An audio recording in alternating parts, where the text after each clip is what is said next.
రాబోయే రోజుల్లో రేపటి బడ్జెట్ సమావేశాలలో హెల్త్ పాలసీ తీసుకొచ్చి ఈ రాష్ట్రంలో ఉండే ప్రతి పౌరుడికి 100% ప్రభుత్వం వైపు నుంచి వైద్యాన్ని అందించే విధంగా ప్రణాళికలు సిద్ధం చేస్తున్నాం.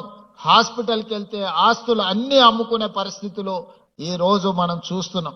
అందుకే ప్రభుత్వం మీ అందరి పట్ల మానవీయ కోణంతో వ్యవహరించడమే కాకుండా మానవత్వంతో తీసుకునే నిర్ణయాలు మీ జీవితాలలో వెలుగును నింపబోతున్నాయి.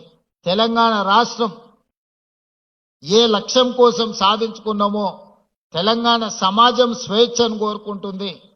తెలంగాణ సమాజం సామాజిక న్యాయం కోరుకుంటుంది. తెలంగాణ సమాజం సమానమైన అవకాశాలను కోరుకుంటుంది.